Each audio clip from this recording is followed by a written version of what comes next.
all. So today I'm going to talk on need of the hour, that is audiological screening among neonates and why it is considered to be need of the hour in Indian scenario. So next slide.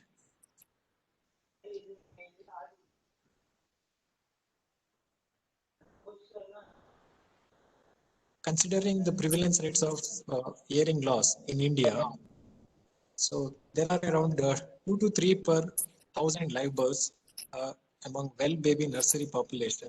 However, around 2 per 100 live births in neonatal intensive care units. So neonatal intensive care units are the place where we need to look for early catching the neonates earlier with problem of hearing. In India, there are various reasons the prevalence rates are higher. So the possible reasons for neonatal hearing loss could be genetic predisposition along with the environmental impact. So there is a need for, so next slide. So looking into the prevalence, there is a need for identifying hearing loss among them earlier. So the question comes, how much early we should be able to detect or identify hearing loss among them. It is recommended to identify or screen for hearing problems within 3 months and recommended for early intervention within 6 months of age. And various studies have reported that on an average of 89 days have been reported to identify the hearing loss at earliest. Next point, there is a need in us. So why you need to identify so much early? We are bound by various governing agencies in India. So we have National Rural Health Mission. We have joint statement issued by Indian Association of Pediatrics. They have set certain guidelines and protocols for carrying out neonatal screening. What happens if we identify them earlier? Various research studies have shown that if you identify the hearing loss among neonates at earliest possible, there is possibility of increasing linguistic competence and scholastic performance. There is increment in the quantity as well as the quality of speech and language skills development. Of course, it will help us to reduce the burden on family as well as to the country. We are directed by various government schemes. So there is a famous scheme called NPPCD, National Program for uh, Prevention and Control of Deafness. So it was planned as a part of fifth, 5-year plan program. And based on this, sir, next point. Then with respect to the technological advancement, we have advanced technology, which is helping us for the initiation of this early screening programs. So here is a glimpse of the guidelines. We call it as consensus statement by the Academy of Pediatrics. And next one. They have set a clear guidelines on timeline for identifying the hearing loss, and we are bound by the programs. So if you look into the prevalence data, what they have provided in various government schemes, and it is understood that we need to start off this identification as earlier as possible. So there is a standard 136 formula. So we just have to remember this. So when you come across the neonate, within the first month, screening of all the babies to be carried out, and preferably within 12 to 24 hours. So then there is decrease in false positive rates if you screen after 24 hours of birth. Usually the initial screening would be carried out using portable devices. Then at or before 3 months of age, we need to confirm if a child has got hearing loss or not, if the initial screening gets failed. So we need to follow up the babies. Within 3 months, we need to confirm and diagnose with the in detail or in-depth evaluation of their hearing abilities. For screening, generally we use high-risk register, then autoacoustic emissions, then we have automated ABR, then behavioral observation audiometry. And for the diagnostic purpose, we add on to the detailed diagnostic test, which includes even the impedance audiometry along with electrophysiological recordings. And all these have to be carried out within 3 months. Then within 6 months, we need to initiate the early intervention program, uh, be it with respect to the amplification devices, providing them the proper amplification devices or assistive listening devices, or be it with respect to providing them hearing aids or cochlear implant, planning for the cochlear implant surgery. Auditory verbal therapy and speech and language intervention has to be initiated at max of 6 months.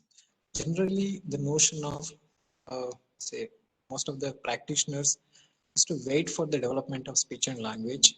And uh, earlier, the age of detection was around 4 to 5 years, maybe around 10 years back, but it has come down to now 89 days, as we saw in the previous slide. There is a concept of uh, sensitivity period and critical age for the language development. So that calls for early identification. You need to look for the iris register when it comes to initial screening. So I have listed out the number of risk factors. There could be family history. Then one of the reason and most prevalent cause, most commonly correlated cause for hearing loss are premature delivery with gestation of less than 33 weeks. Then low birth rate that adds to that point. Then various infections during the prenatal conditions and natal conditions. Then various craniofacial anomalies can also lead to hearing loss along with the neonatal jaundice. These risk factors have been considered as significant positive factors for hearing loss among the neonates. In addition to that, most striking risk factors which are reported commonly within Indian scenario are the meningitis condition, then ototoxic medications which are used, then low Apgar scores. If a child spends more than 5 days in ventilator and more than 7 days in intensive care, all those babies should be screened without exemption. And so these are considered to be high risk for the babies. So when we administer iris register, then we need to follow certain protocols to screen their hearing abilities. The first stage in screening involves taking assent from the parents, then administer iris register. So we need to uh, administer whatever the previously mentioned iris are there. It has to be cross-checked. Then followed by otoscopic examinations. Then we will be carrying out otoacoustic emissions. Initial screening will be done by transient evoked otoacoustic emission, so which is less time consuming and it gives more accuracy. So when the child, depending upon whether the screening gets passed or failed, so you need to do the second stage with the addition of distortion product OEs, and preferable to use or administer like auditory brainstem response recordings. Then once if the hearing loss gets confirmed, we need to do detailed diagnostic evaluation even when the DPOIs are found to be absent or the child gets failed in hearing screening. So we add emittance audiometry just to rule out if any ear pathology is present or not. Once hearing loss gets confirmed, you need to specify the type of hearing loss and the degree of that. Based on that, the appropriate interventions can be taken up. So most of the time, the conditions like auditory maturation delay gets confused with the auditory neuropathy cases or ANST conditions. So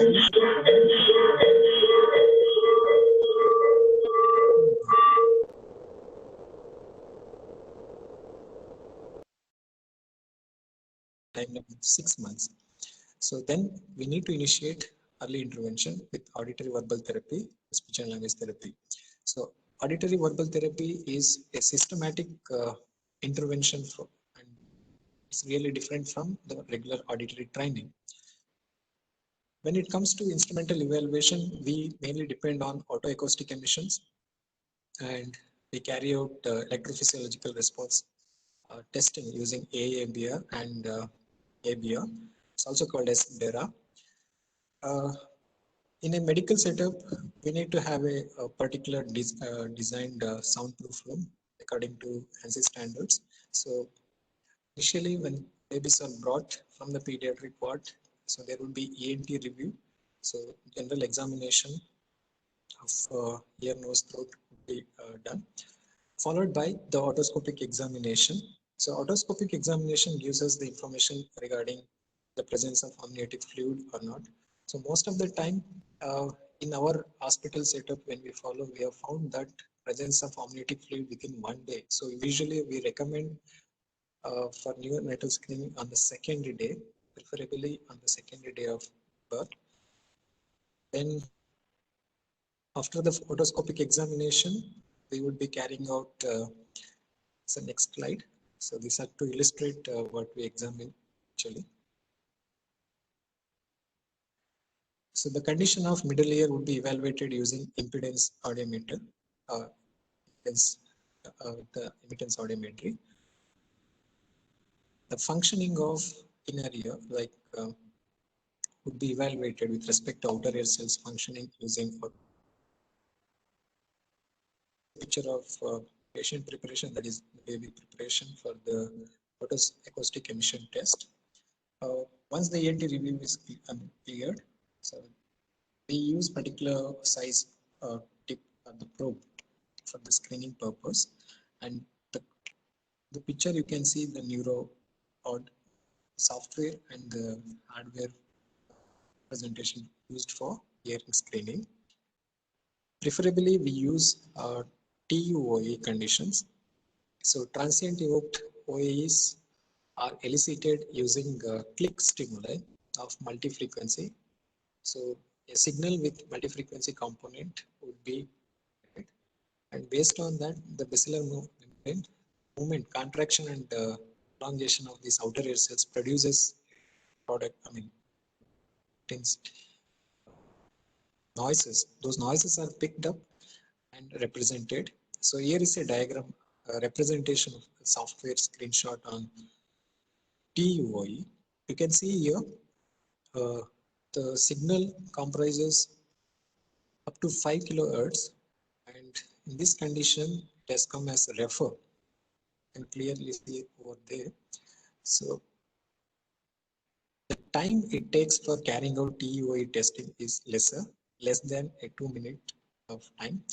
And here is a picture of, we call it as DP.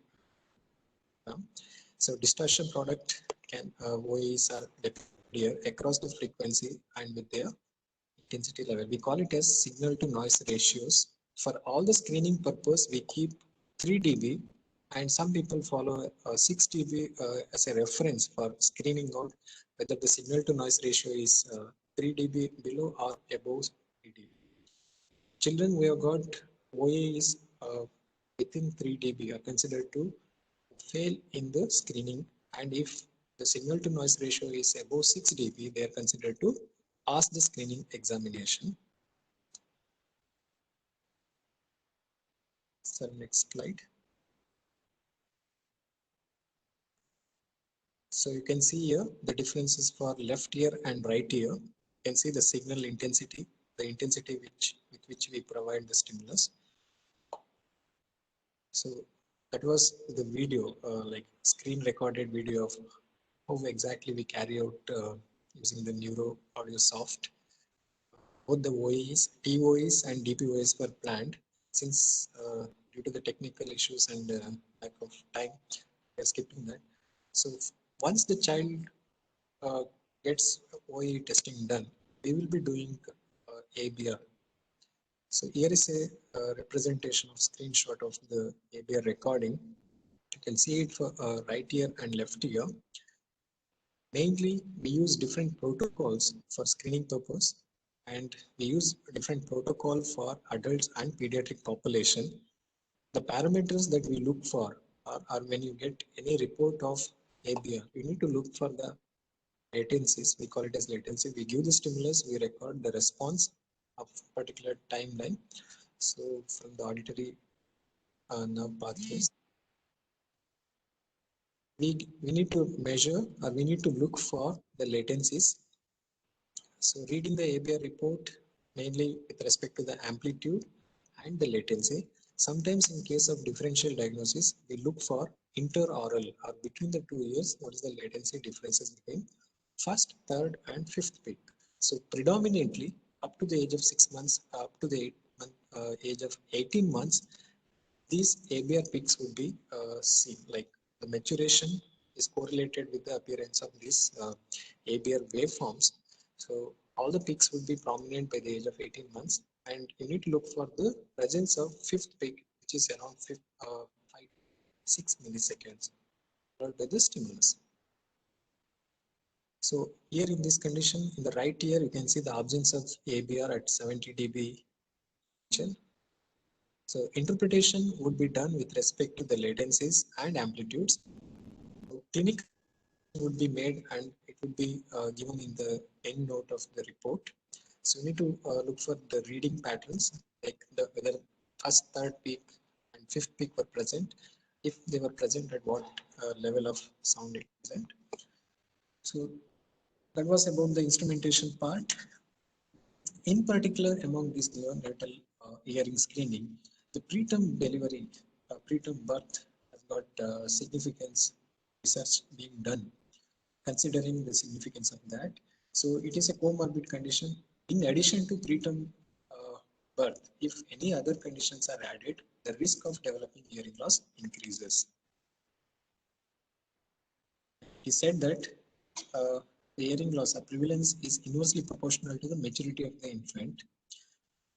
Less like less than 33 weeks of gestation, so there is significance increment in hearing loss. In addition to added craniofacial abnormalities or ototoxic drugs or exposure for noise in NICUs, all these can add up to the, in addition to preterm babies, these are the risk factors for development of hearing loss among neonates. The next slide.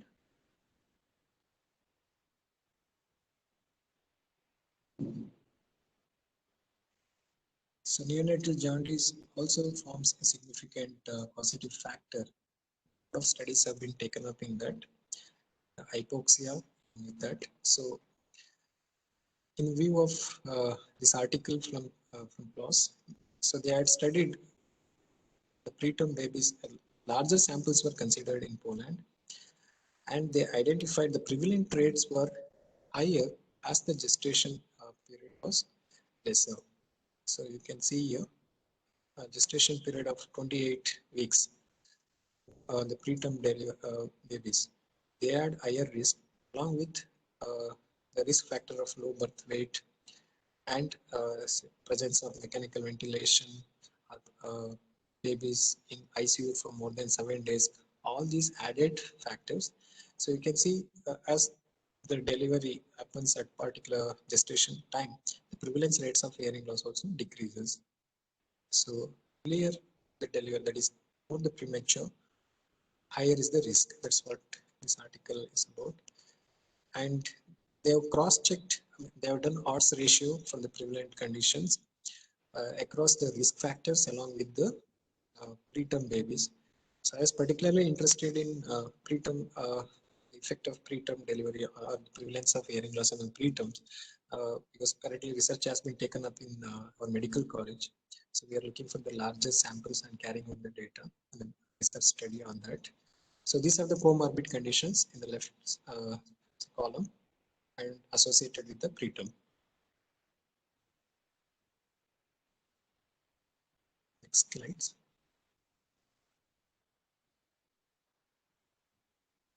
So previous.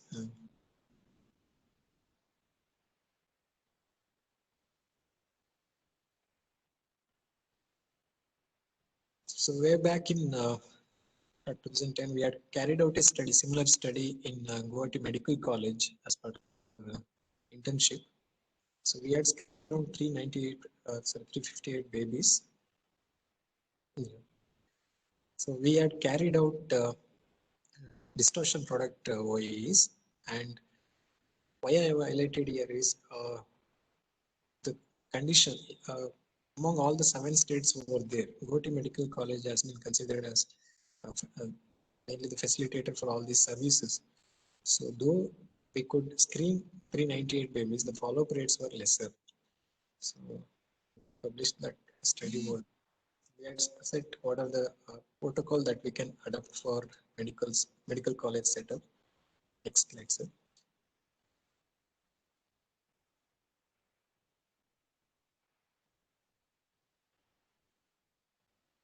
So now we understood the risk factors among neonates and need for screening them.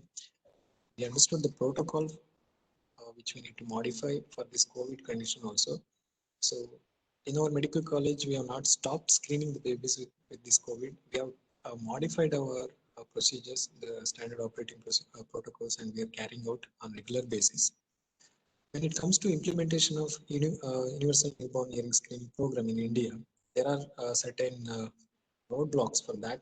So we have lack of resources. So with respect to instrument, whatever the instruments we have got are when we need to carry out the screening, the equipments involves a lot of investment, and only the medical colleges or the medical institutions can afford. Regular hospitals are the clinical, they would find it burden to invest so much of money into those equipments.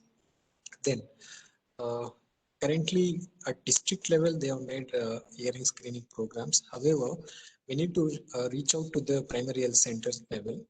Then accessibility of these facilities. So most of the deliveries in India happens at, especially in the rural areas, would be carried out in the primary health centers, and availability of these hearing screening programs, all the equipments, all the personnel is a question mark over there, and availability of trained pediatric audiologists are lesser in number.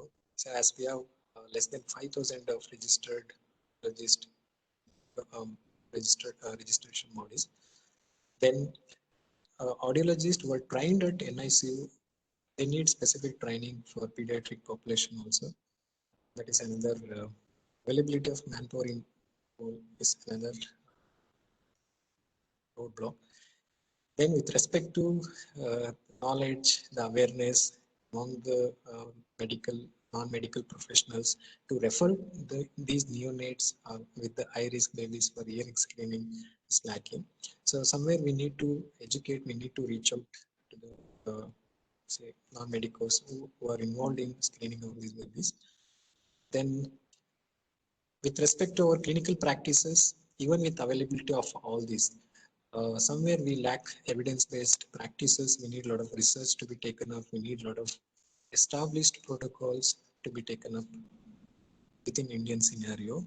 We lack evidence-based practices with respect to our population, with respect to various instruments they have come up with. Next slide.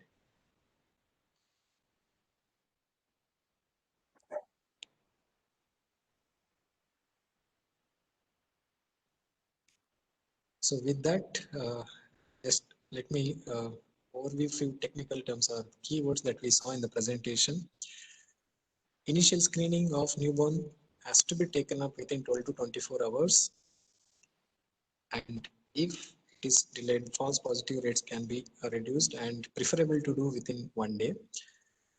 Look for the high risk, preferable to use or train the various medicos and non-medicos for administration of this high risk register. Get more referrals to screen the babies. Then we saw the various instruments and softwares used for protocols used for hearing screening. Then we saw the timeline. So we have the formula of 136, initial screening within 1 month, diagnose within 3 months, and intervene within 6 months.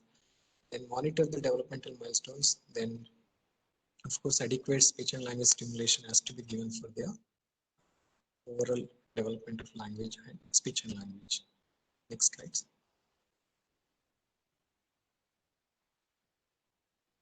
So future perspective, there are a lot of technological advancement. We use infant cry analysis, for example, and acoustic or spectrographic analysis for identifying this we are trying to correlate these neonatal risk factors with particular health conditions of the babies, and long-term studies or longitudinal studies are lacking in the taken up.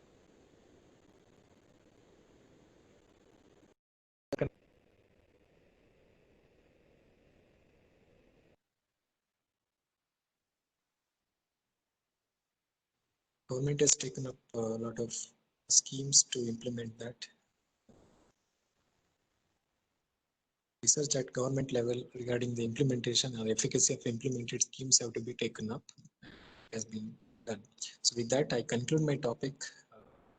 I'd like to thank Srihar sir, Sahasra Foundation for providing me an opportunity to present. I thank Professor Dr. Vijay Lakshmi ma'am. Thank you one and all for participating in this. Thank you. Yeah, thank you. Excellent presentation. I really liked your PowerPoint presentation. Unfortunately, we could not have presented because of various understandable reasons. Yeah, we are all new to this technology anyway. It's I hope all the audience have. We thank all the audience who have cooperated, even though we have started little late. So we have one question from the audience. Yes, sir. So Swati, she was asking, you have mentioned about amniotic fluid presence on the first day of birth. What in case if it is present even after second or third day? Should we wait or can we proceed with the test screening? The presence of fluid will give us false positive rates, detecting it as the presence of hearing loss. We would like to wait and we regularly follow up them within 3 months, preferably when they come for the vaccination, we catch hold of them, we do. Yeah. So I request so yeah, this was one more question. Can we directly go ahead for DPOAE?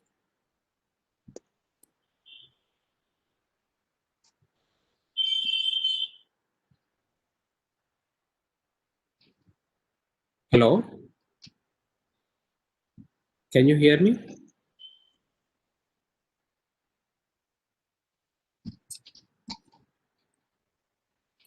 Yes, sir. Yes. Yeah, so the one more question is, can we directly DPOAE? Yes, sir.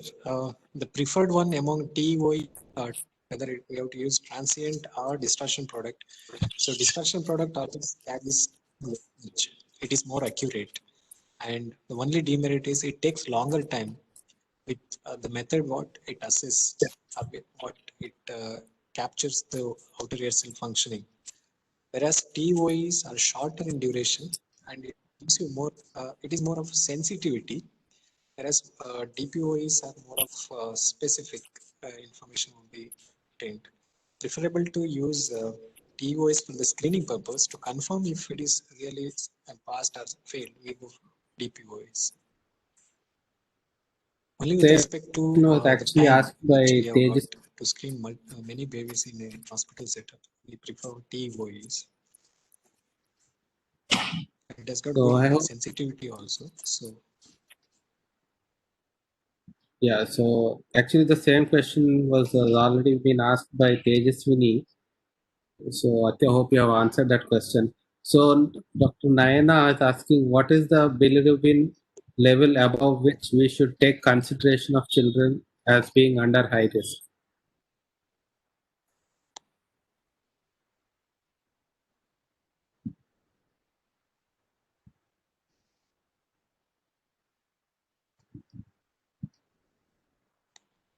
Oh,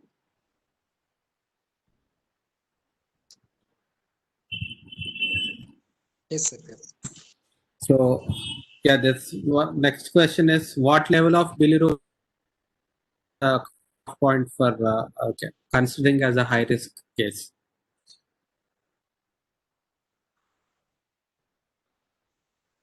Um, Most of the time, it is the physician who takes a call, uh, on that. So I'm not sure about their decision making with respect to the levels of that. Mm. However, we don't get the children. Most of the time they would be in NICU. Only during the pediatrician takes a decision of discharging them, we get the referrals. So I'm not sure at what level they decide, or they are not aware of that. So, their decision making, Yeah. what protocols they use for the jaundice conditions. Sir, Dr. Somasundaram, sir, can you specifically ask regarding I mean, I think it's a very broad question. Can you specifically tell which part of Bera are you referring to? So,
hello. Yeah, sorry, I had a little disturbance. So, For I was asking, can you explain the correct normal ranges for transient evoke and DPOAE for infants?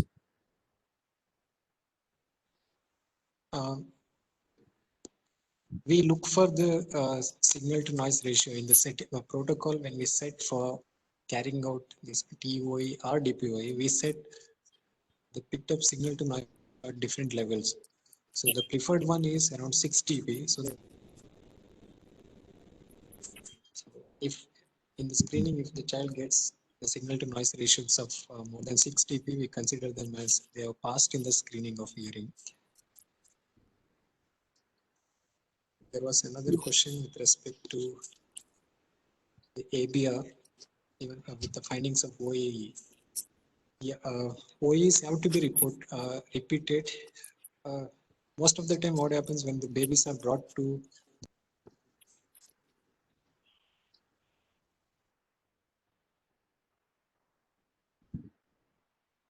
would be crying. So even side OAE finding. So only with the sedation accurate results. However, if any head movements can also distort the OAEs or the findings. So we need to repeat for OAE. Initially we do TOE, then later we need to repeat the DPOE, and then later we can take a call for ABR testing. And nowadays we use automated ABR, which gives quick results within 3 to 4 minutes. So it's an added instrumentation and software that we have got. So we would be going for ABR even with the confirmation that their voice are present or not. So to just profile the hearing abilities of the children, the neonates. DPOAs are more reliable, yes. In What? children with global developmental delay, in addition to the hearing problems, the prevalent GDD, they have as GDD, developmental delay. So global development, it is they are also at risk for developing hearing loss. However, predominantly it is more of conductive hearing loss. The prevalence rates of sensory neural is lesser. Global developmental delay. The only red alert we need to be aware of is whether we are diagnosing it as auditory maturation delay, or are we losing out or missing out with auditory spectrum disorders, AMSD and auditory maturation delay. They are always we have a standard is equal to differentially diagnose them. So most of the GDD children with GDD have to be followed just to rule out whether they are auditory information or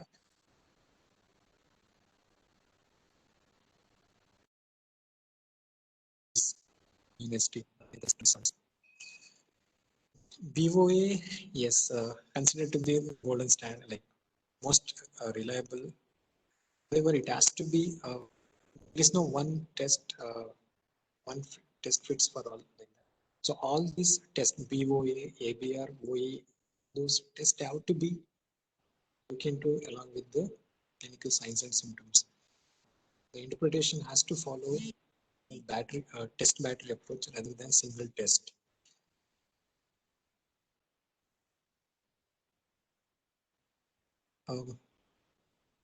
Usually the sedation protocol we use is given, administered. Simultaneously we can record OAEs once we are done with the ABR. As such, for OAEs, we won't be recommending for the sedation. So, the decibel level in ABR, usually we record 90 dB NHL level. So, up to 30 dB NHL level, if we get representation or waveform with a fifth peak, they are considered to be having sensitivity within normal limit. However, if the waveforms are absent at 90 dB and 90 dB NHL and above, and that is the maximum limit we give. So we classify them as having severe hearing loss. Based on the tympanometric finding, we diagnose them as sensorineural or the different type of hearing.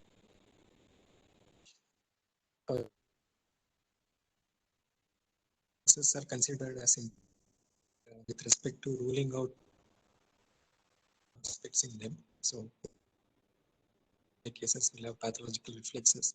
So somewhere we rule out the developmental delay, we need to include it as high risk.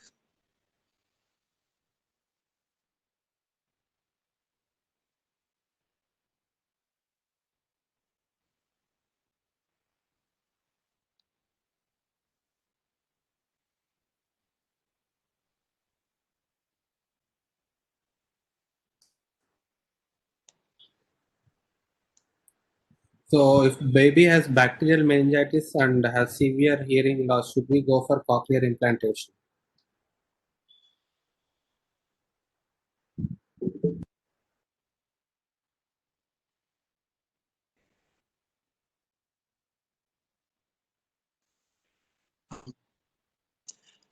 Bacterial meningitis, we have certain guidelines given by the association cochlear implant surgeons in India, we have CGCon. So they have set a particular protocol to assess candidates for the cochlear implant.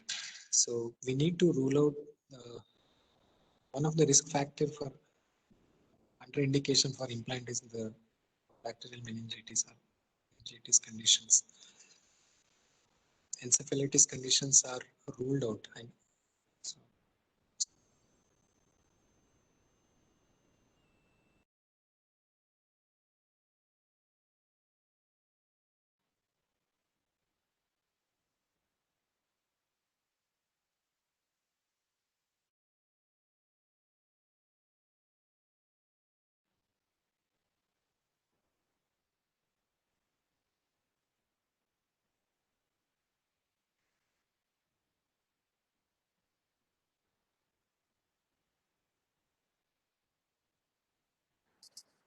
So, if babies have wax at the time of doing OAE or BERA, what do you suggest?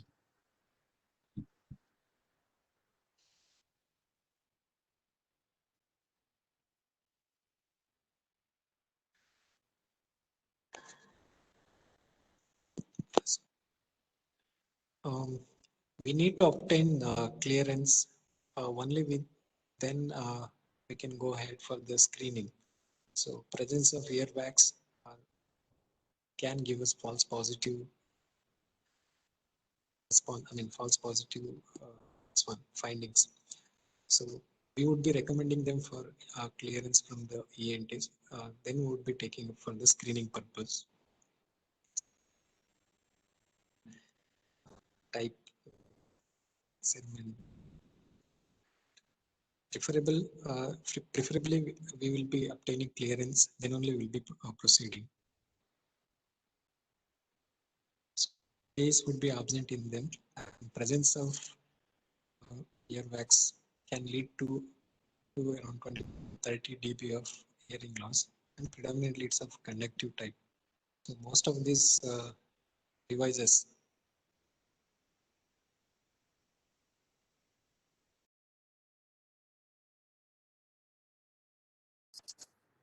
Is bone conduction done for babies, and if so, at what age?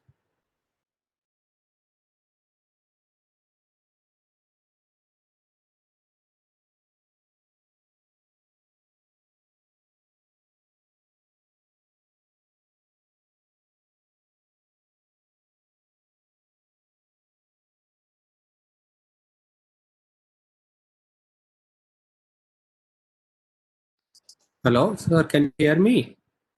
I think your audio connection.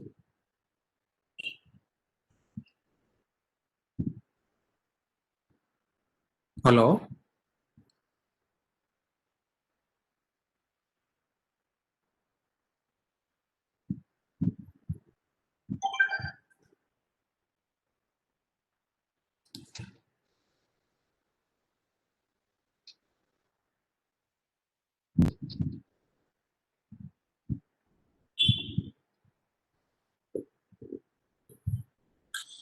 Hello. Yeah. So we have some really sorry for the few technical issues during today's webinar. We will say hopefully we'll settle. We'll rectify them for our the next webinar on instrumental evaluation of voice. Is going to be a very interesting topic which has been rarely discussed. So I hope all of you join us back, and we'll make sure we'll correct all the difficulties the speaker had. We'll rectify them for the next webinar, and whatever remaining questions will continue in the next webinar. We'll make sure all the questions are answered.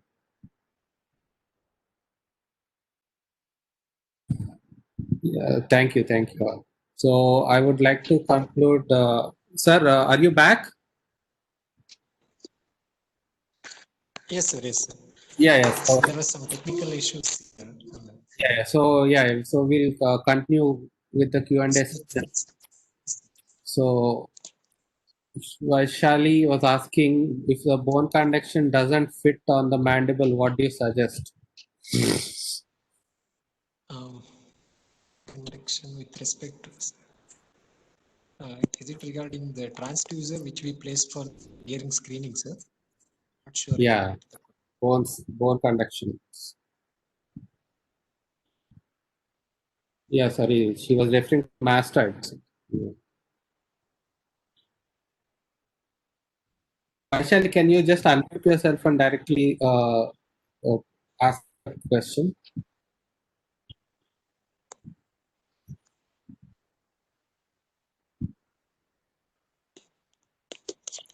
I'll just rephrase the question.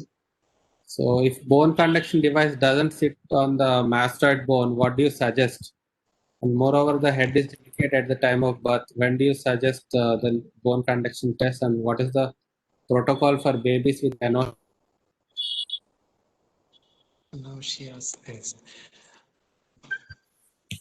I'm not sure how frequently it has been used, the bone anchored hearing aids.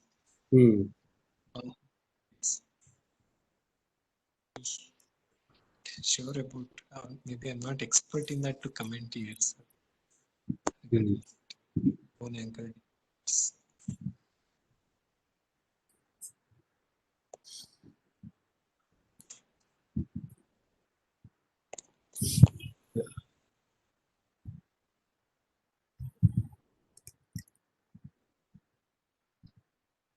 Vaishali, you can speak now.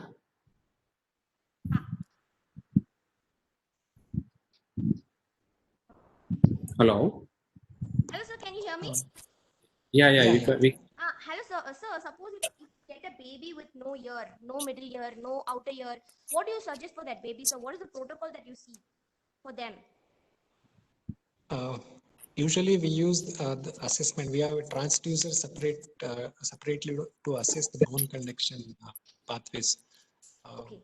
So we would be using the transducers differently for assessing their hearing abilities. However, for the neonates, we wait for till we can carry out conditioned audiometry using those Okay. transducers for the bone conduction. Okay, sir. So, and For the moreover, like when do you do bone conduction for a baby? Like after how many months? Like as you told that within one day or two that you have to do a BOA, and like within 3 months to 6 months that everything has to be done. Like for a baby with no outer ear and a middle ear, what do you do? So like for them, how will be the protocol? in general, when we do behavioral observation audiometry, we will be doing it in free field. However, there would be a difference of thresholds which we get over the free field testing and circumoral finding. With respect So, to so the child, as you see now, so sorry, sir. yeah, So as you're saying about a child who is above like around 6 months to and so, like for these children, we will not be able to do newborn hearing screening, is it? currently we don't. We rely more on like questionnaires to understand the auditory developments in them. However, we wait till to carry out behavioral observation. We can do simultaneously behavioral observation audiometry, and we wait for carrying out the say conditioned audiometry. Till then, we may not get the accurate results. However, we do the follow early and testing with respect to BOA. And with respect to the OAEs, yeah, definitely we don't have alternate method to screen them. Okay. Thank you, thank you. So, and I had asked one more doubt. Yeah, So, hello, sorry, sir, sorry for taking your time. Like when the baby is born, like yeah, generally when they come for Bera, like we see wax in them, like it is a very liquid wax. It's not a dry okay. wax, but wax, which is there. Sometimes will I make them like will I put the wax inside while putting the probe? Send the wax inside. Like will I be able to block the ear canal if I do so? Uh, that is not the right way of testing. We need to obtain the clearance, like only with the clearance from ENTs, we would be able to carry out further audiological tests. So presence of say, ear discharge, so we'll definitely put the baby also in risk, and it might give us false results. So It can also sometimes contain, yeah. sometimes when I consult ENT, they say that it is normal and you have to wait for it. So in that case, the procedure will delay, no, sir. The newborn hearing screening, as you say, the procedure will. Depending upon the like condition of that, like if it is active discharge, definitely we need clearance. No, Whatever no, the no methods. active discharge, sir. Which is a normal discharge only. Okay. Okay. Thank you, thank you, thank you so much. Thank you for giving me the opportunity. Thank you.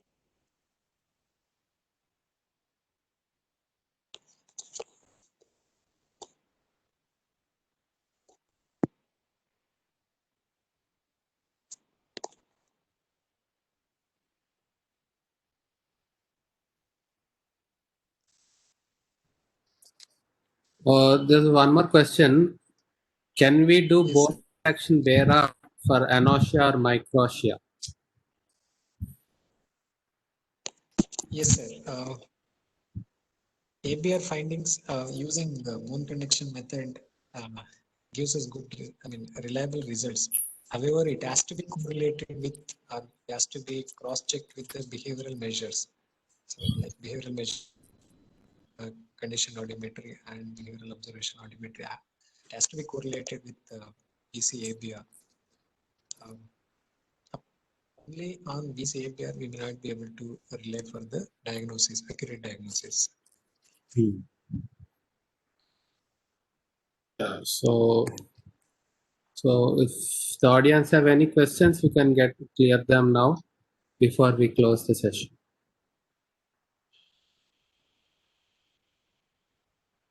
Yeah, I think we have come to end of Q&A session.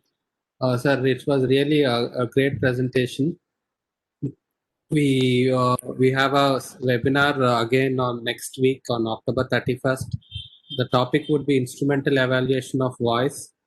I mean, it's a very good interesting webinar which we are all very eager to listen. So meanwhile we'll rectify all the connectivity issues and we'll be start the topic on 31st October. Hope to see you all on that day. Thank you, sir. Thank you, sir. Yes.